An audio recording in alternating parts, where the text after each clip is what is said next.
6 días antes del final, el tiempo se detiene en un hogar.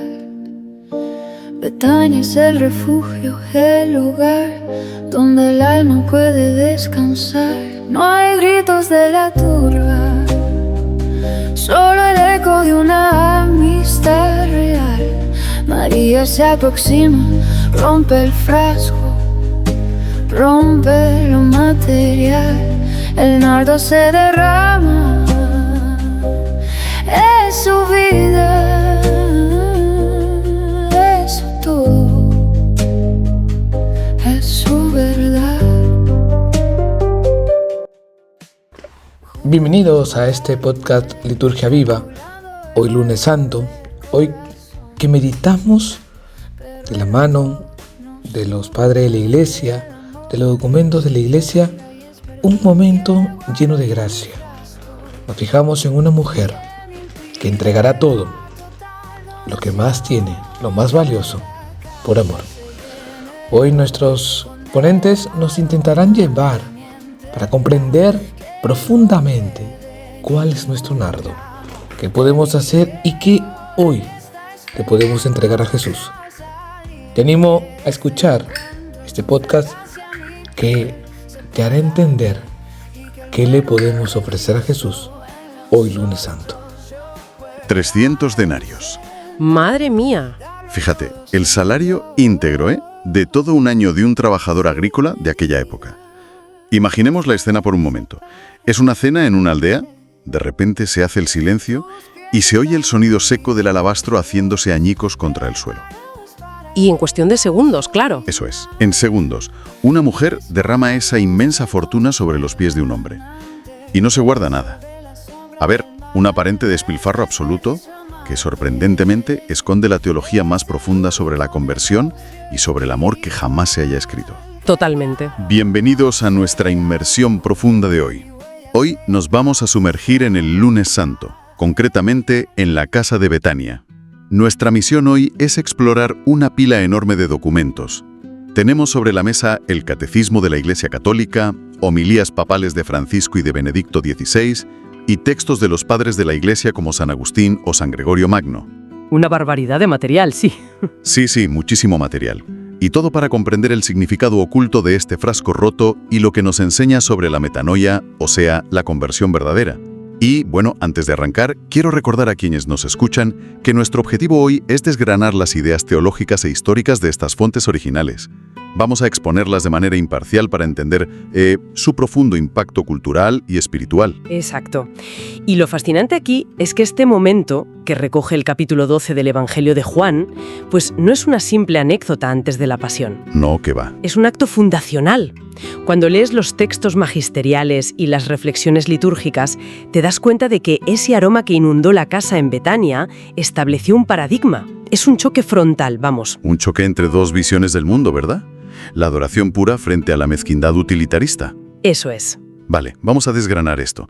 Para entender la magnitud de la escena, tenemos que situarnos 6 días antes de la Pascua.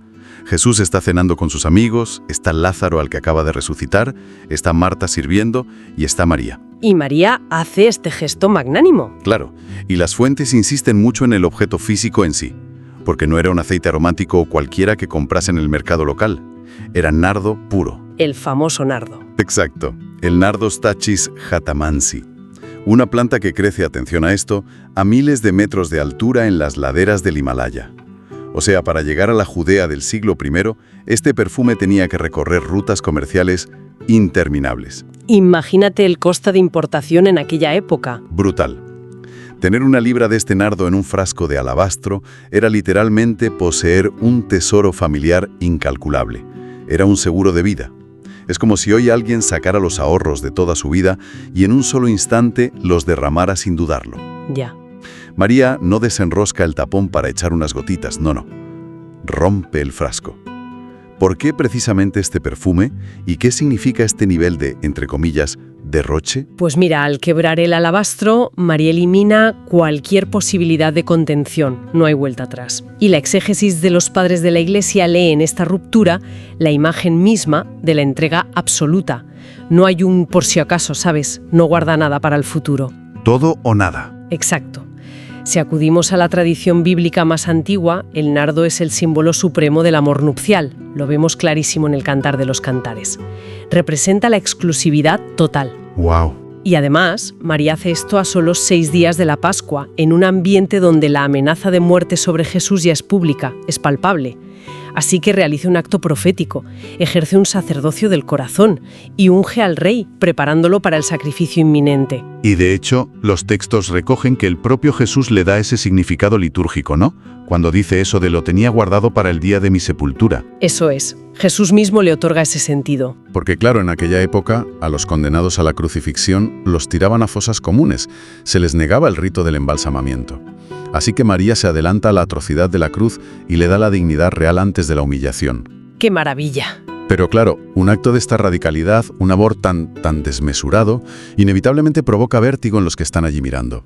Y aquí es donde entra la reacción que nos pone a todos frente al espejo. La reacción de Judas Iscariote. Efectivamente. Es una intervención que rompe toda la mística del momento con una frialdad matemática tremenda. Judas alza la voz y plantea una objeción que, si lo piensas, resuena muchísimo en nuestra mentalidad contemporánea. Él dice, oye, ¿por qué no se ha vendido este perfume por 300 denarios para dárselos a los pobres? Y a ver, aquí quiero ejercer un poco de abogado del diablo, porque me parece crucial para los que nos escuchan. Adelante. Si analizamos la queja de Judas desde una perspectiva moderna, utilitarista y puramente de gestión eficiente, su argumento suena a justicia social intachable. Totalmente lógico. Suena súper responsable. Si hoy alguien entra en una catedral y derrama el equivalente a, no sé, 30.000 o 40.000 euros en el altar en lugar de financiar un comedor social, pues el escándalo en redes sociales y en la prensa sería monumental. Claro, te dirían que es un despropósito. Exacto. Desde la perspectiva de la eficiencia parece un despilfarro. Entonces, ¿cómo reconcilian las fuerzas teológicas esta aparente superioridad moral del argumento de Judas? Pues mira, si conectamos esto con el panorama general de los textos, la respuesta nos lleva directamente al concepto teológico del ordo caritatis, el orden de la caridad. Lo que los documentos magisteriales revelan es la trampa que hay oculta en ese utilitarismo. El propio Evangelio de Juan hace una aclaración muy descarnada. Dice que a Judas no le importaban los pobres en absoluto, sino que era el tesorero y robaba de la bolsa. O sea, usaba una causa noble para ocultar su propia avaricia. Exactamente. Pero, yendo a la dogmática pura, el problema de Judas es aún más profundo. Intenta calcular lo incalculable. Convierte el acto de amor en una simple transacción financiera. Ya, lo reduce a números. Eso es. La tradición católica establece que el primer amor, el cimiento sobre el que se debe construir todo lo demás, se debe a Dios. Ese es el eje vertical. Claro. Sin ese fundamento, el eje horizontal, la ayuda a los pobres, se vuelve un mero cálculo económico o, peor aún, una excusa para alimentar el ego. Documentos como el mensaje del Papa Francisco en la Jornada Mundial de los Pobres advierten justo de esto. Judas instrumentaliza al pobre para atacar la adoración a Cristo. Es fascinante y a la vez asusta un poco, cómo esa mentalidad calculadora suena a virtud moral. Muchísimo. Pero las fuentes nos dicen que cuando la caridad pierde su motor principal, que es Dios, se desvirtúa por completo. Jesús le responde a Judas con una frase lapidaria: a los pobres los tendréis siempre con vosotros, pero a mí no siempre me tendréis. Y ojo, que esto no es una justificación de la desigualdad, para nada. No, al contrario, el mandato de cuidar al necesitado es innegociable en el Evangelio. Lo que Jesús subraya es que María, al entregarlo todo a Dios sin reservas, encarna el amor verdadero. Y esa es la única base real para la caridad genuina hacia el prójimo.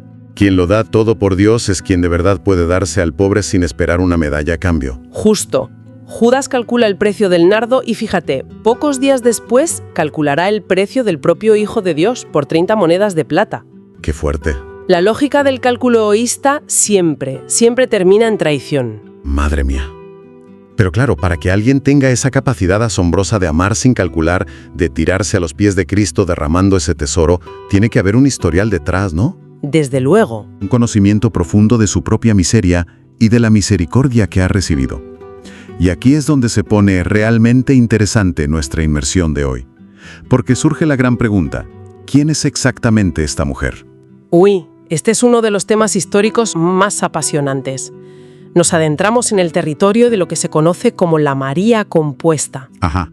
A lo largo de la historia ha habido mucha confusión sobre la identidad de esta mujer, y en el año 591 el Papa San Gregorio Magno pronuncia su famosa homilía 33, y lo que hace es unificar a 3 mujeres bíblicas en una sola figura. Es alucinante.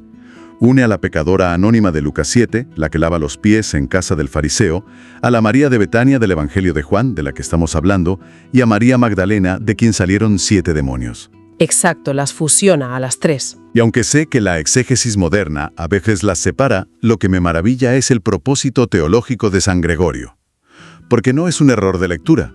Él estaba construyendo una especie de superpersonaje, ¿no? Sí, es una genialidad pastoral y dogmática. Esta María compuesta representa el arquetipo perfecto de la conversión del alma.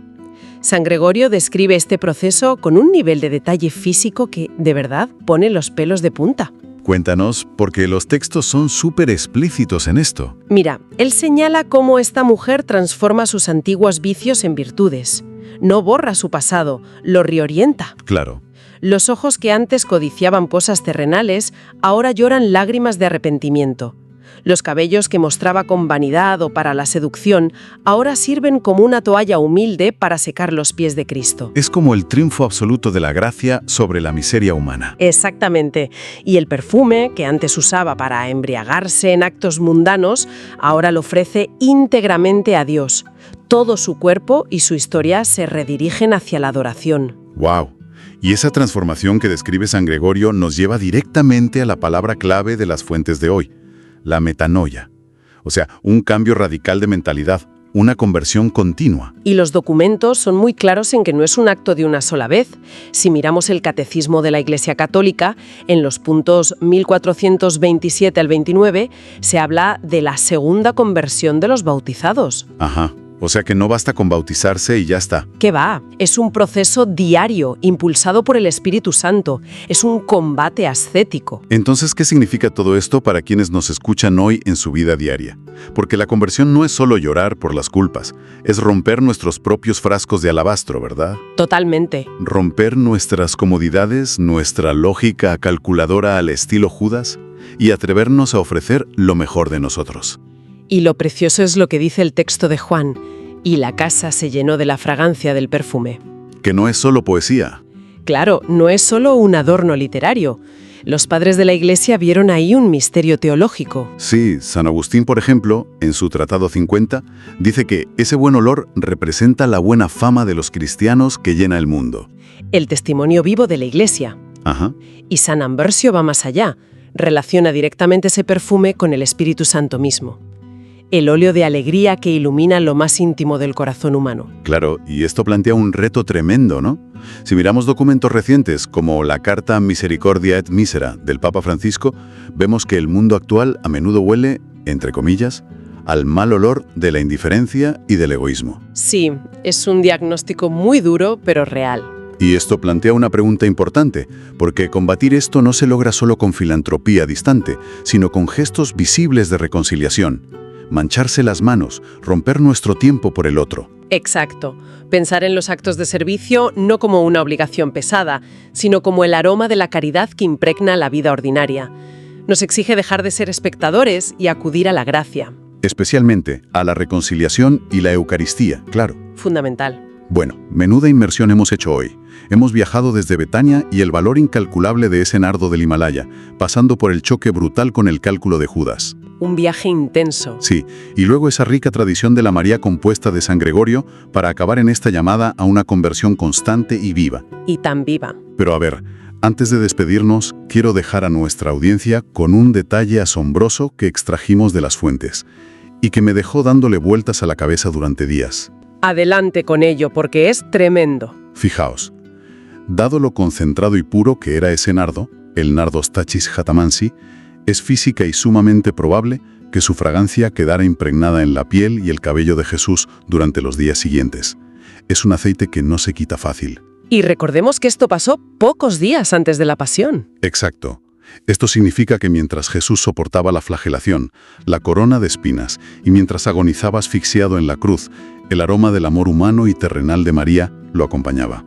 Madre mía. En medio del hedor de la muerte y la tortura, él respiraba la entrega de Betania.